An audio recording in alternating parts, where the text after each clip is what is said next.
Bonjour à tous, aujourd'hui je vous retrouve pour une vidéo focus tricot et il s'agit d'un focus tricot sur le châle Waiting for Rain de Sylvia McFadden.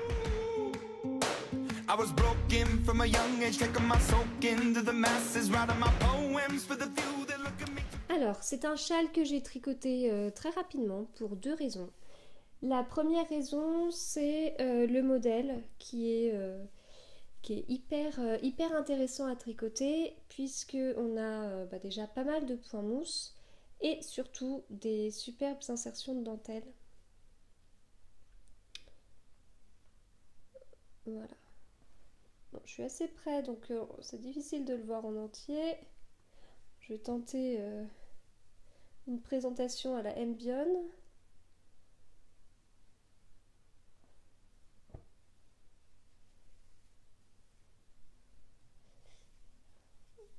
Hop.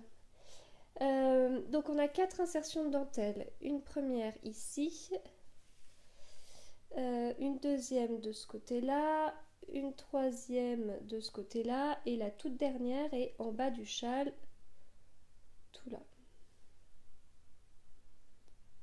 Voilà. Donc on fait des insertions par rang raccourci, donc c'est vraiment sympa à faire. Voilà, même si la dentelle a pas l'air évidente comme ça, il n'y a vraiment aucun souci. Donc ça c'est la première raison pour laquelle j'ai tricoté ce châle rapidement. La deuxième, c'est la qualité. J'ai tricoté ce châle avec la sock yarn de Hedgehog coloris Teacup. Et c'est la première fois que je tricotais de la Hedgehog et elle est d'une douceur. Enfin, c'est vraiment un bonheur à tricoter. Là, mon châle est bloqué. Donc je trouve la laine douce, mais elle l'était quasiment tout autant quand je l'ai tricoté. Donc vraiment, ça me donne envie de retricoter de la Hedgehog. Très agréable. Et donc le coloris Teacup, c'est en fait une base naturelle avec des taches marron, beaucoup de taches marron, quelques speckles roses et alors encore moins, mais on en voit des petites taches bleues. Voilà. Donc la couleur est vraiment sympa, c'est tout en douceur. Donc ça va bien avec la dentelle qui arrive juste par insertion sans que ce soit trop. Alors, que vous dire sur le modèle quand on achète le fichier sur Ravelry, enfin, quand on achète le modèle sur Ravelry, on reçoit 3 fichiers. Il y en a un, je crois, qui doit être version mars 2016, un truc comme ça.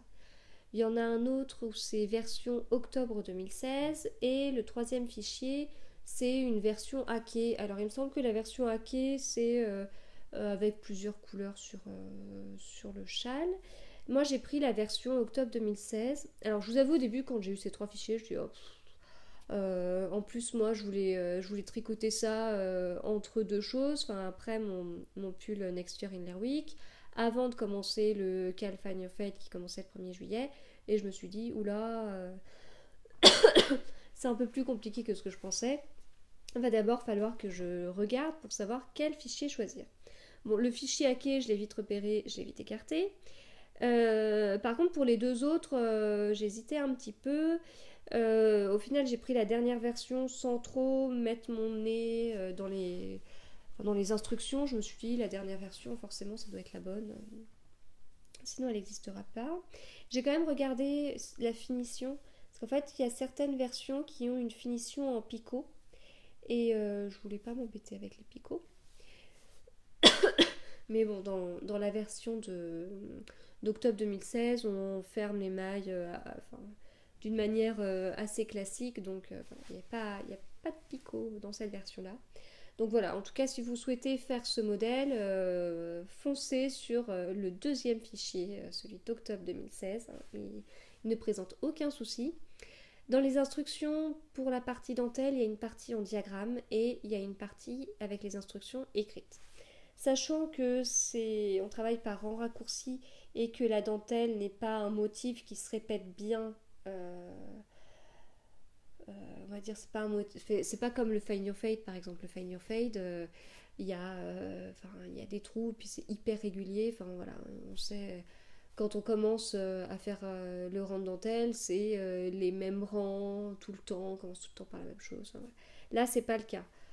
Donc, il faut quand même regarder les instructions. Et donc, voilà, les instructions écrites sont assez bien détaillées. Pour ma part, aussi étonnant que cela puisse paraître, j'ai laissé complètement le diagramme de côté et je me suis concentrée sur les instructions écrites. En plus, comme on est sur les rangs raccourcis, ça nous disait bien de laisser deux mailles de chaque côté à chaque fois. Enfin, voilà. Donc, je me suis pas ennuyée avec le diagramme. Euh, En plus, bah, c'était un diagramme avec une partie qui devait se répéter X fois. Parfois, c'était 15 fois. Enfin,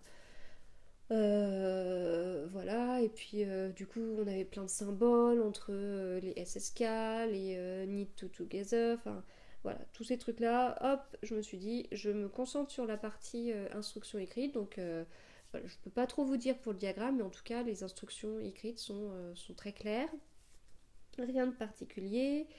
Le reste du temps, c'est du point mousse. Donc, je pense que si j'ai tricoté ce châle aussi rapidement, c'est parce que ça faisait du bien de tricoter du point mousse, puisque le projet que j'avais avant, c'était mon jacquard. Donc, ok, je tricotais tout le temps des mailles en droit parce que c'était du jersey en droit en rond. Enfin, donc voilà, ça revient au même que du point mousse. Sauf que il était rare de tricoter un rang avec une couleur. Et même si je tricotais un rang que d'une couleur, j'avais quand même mes X pelotes à gérer. Que là, non, j'avais une pelote, enfin un écheveau mis en pelote, et hop, je tricotais, tac tac tac tac, dans un sens, dans l'autre. Donc ça m'a fait du bien en fait. C'est comme si qu'après des petites routes de campagne dans des petits villages et tout, certes très mignon, hein, mais un peu long, bah là hop, j'arrivais sur l'autoroute et donc j'ai complètement foncé avec le modèle qui allait bien, la qualité qui allait bien, donc tout s'est bien passé. Justement, je suis assez étonnée que ce modèle n'ait pas été fait plus de fois que ça au niveau des réseaux sociaux. Enfin, en fait, quand on va sur Ravelry, quand on regarde le modèle, il a été fait, je crois qu'il y a plus de 3000 projets. Donc on n'atteint pas le Find Your Fate qui a été fait 4500, plus de 4000 fois. Mais bon, plus de 3000, c'est quand même déjà un projet assez connu, on va dire, assez fait. Mais je trouve pas que. Enfin, en tout cas, dans les personnes que je suis sur Instagram, je trouve pas qu'il ait été fait autant de fois. Autant le Find Your Fade, on pouvait pas passer à côté parce que on a tous, dans les personnes qu'on suit, plein de personnes qui le font ou qui sont en train de le faire. Enfin voilà, enfin, on peut pas passer à côté. Mais le Rating for Rain, bah, je connais pas beaucoup de personnes qui l'ont fait. Voilà. Je trouve que c'est dommage parce que vraiment, il est top. Après, d'après ce que j'ai compris, il y a peut-être des personnes qui ont rencontré des soucis dans les explications. Enfin, je pense qu'il avait peut-être. Enfin, d'après ce que j'ai compris, il avait mauvaise réputation. Alors, c'est peut-être dû aux fameuses explications version mars 2016 qui n'étaient pas claires. Je n'en sais rien. Mais en tout cas, si vous souhaitez le faire, comme je vous dis, vous vous concentrez sur les explications octobre 2016 et il n'y a pas il n'y aura pas de souci de ce côté-là. Donc est-ce que c'est justement à cause d'une mauvaise réputation? Je ne sais pas. Parce que en tout cas, moi j'ai vraiment du mal à l'expliquer. Enfin, j'ai tellement aimé le faire que j'aurais presque envie de le refaire une deuxième fois. Et ça, c'est quand même assez étonnant me connaissant. Je l'ai tricoté en 3,75. Du coup, on est sur du point mousse. Ça s'est bien allongé au blocage. Moi, je bloque mes tricots sur des tapis de gym là. Ça commence à être un peu pénible de bloquer ça comme ça. Je pense qu'il faudrait que j'ai vraiment des tapis de blocage et surtout que je commence à paniquer quand il va falloir bloquer le Find Your Fate qui est quand même quelque chose d'assez énorme. Donc mes tapis ne suffiront pas. Là, j'ai réussi à peu près à me débrouiller. C'est quand même pas évident de bien faire l'arrondi hein, parce qu'on est sur un châle ça s'appelle forme demi-lune ou enfin en tout cas tout le bord là est droit Et puis ensuite, on est sur quelque chose comme ça. Enfin, on est même plus que sur un demi-cercle, ça remonte un petit peu là. On remonte un peu comme ça. Donc ça, c'est peut-être à cause de mon blocage, hein, je sais pas. En même temps, je voyais pas trop comment bien bloquer. Voilà. Je l'ai tricoté dans le cadre du défi de Yarn Addict Challenge. Donc le défi de Yarn Addict Challenge, c'est tricoter, crocheter, teindre de la laine, faire quelque chose en tout cas sur le thème si j'étais petit. Et non, quand j'étais petit, pardon, quand j'étais petit, et donc moi je l'ai tricoté dans ce cadre-là parce que j'ai utilisé le coloris Teacup et je vous en ai parlé dans le 13e épisode de mon podcast. J'ai été hyper marquée par Alice au Pays des Merveilles et donc quand moi j'entends Teacup, je pense à la scène du lièvre de Mars et du chapelier fou qui sont en train de servir le thé pour fêter le non-anniversaire de ces deux personnages, voilà.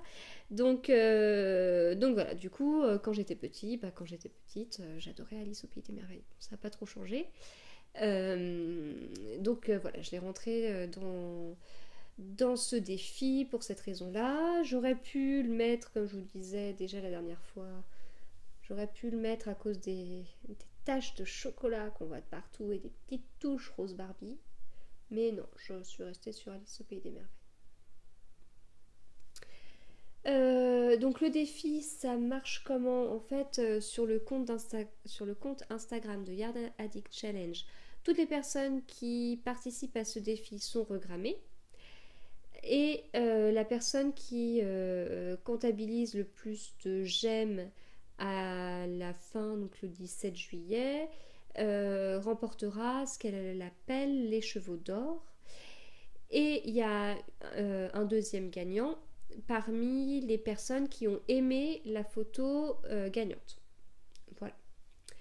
Donc je remercie déjà toutes les personnes qui ont aimé ma photo. Si vous ne l'avez pas fait, je vous encourage à aller sur le compte de Yarn Addict Challenge, de regarder tous les projets et d'aimer celui que vous préférez ou d'aimer ceux que vous préférez. Hein. Vous pouvez voter autant de fois que vous le souhaitez. Voilà, en tout cas le principe est vraiment sympa. Enfin, moi je suis assez